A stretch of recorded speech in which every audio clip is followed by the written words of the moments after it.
வணக்கம் நண்பர்களே, அருப்புக்கோட்டையிலிருந்து உங்கள் வேந்தநாட்ட உரிமையாளர். இந்த இடத்துக்கு என்ன பதிவுக்காக வந்திருக்கேன்னா, வண்டி ஓட்ட தெரியாதவங்களிருந்து ஓட்ட தெரிஞ்ச வரைக்கும் வேகத்தடைனா ஸ்லோ பண்ணி தான் போவாங்க.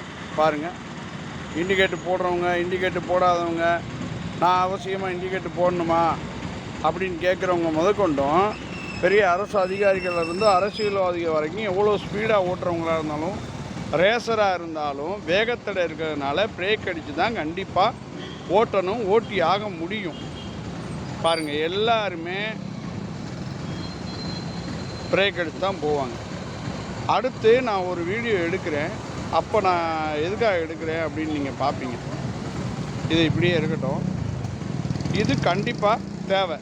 எல்லா மாவட்டங்கள்லையும் கேவலமாகத்தே இருக்குது ரோடு, எல்லா பகுதிகள்லையும். ஆனால் அதை கூட சமாளித்து ஓட்டிடலாம். ஆனால் இப்போ சமாளித்து ஓட்ட முடியாத ஒரு விஷயம் அடுத்து இதில் இணைச்சி போடுறேன். அடுத்து வாங்க பார்ப்போம். வேகத்தடையினால் எல்லாருக்கும் நன்மை.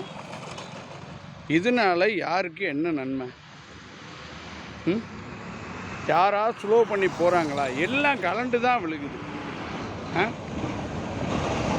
நீங்களே யோசிச்சு பாருங்கள், இதனால் யாருக்கு என்ன நன்மை? இதே ஒரே ஒரு வேகத்தடையை போட்டு விட்டால் மக்கள் நின்று பிரேக் அடித்து போவாங்க. எப்படி போகிறாங்க பாருங்கள். யாரும் நின்று போகிறது முடியாது. இந்த இடத்துலலாம் இந்த டேப்பர் போட்டது போல்ட்டு நட்டு, வண்டி பாட்ஸுகள் கலண்டு விழுகிறது, பை கவர்லாம் கொண்டு போகிறதெல்லாம் கீழே விழுந்து டேமேஜ் ஆகிறது. அதே மாதிரி இந்த வண்டிகள் பழைய வண்டிகள் பேர் பாஸ் கலண்டு விழுந்து டேமேஜ் ஆகுது. இந்த மாதிரி சம்பவம் தான் அதிகமாக நடக்குது.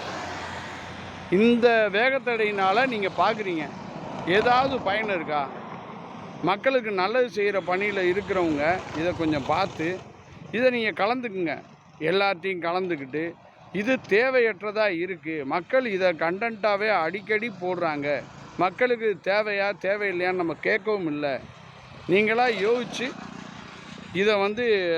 இதை எடுத்துகிட்டு அங்கங்கே வேகத்தடை போடுங்க. நிறுத்தி போயிடுவாங்க. கமெண்டில் கண்டிப்பாக சொல்கிறவங்க சொல்லுங்கள்.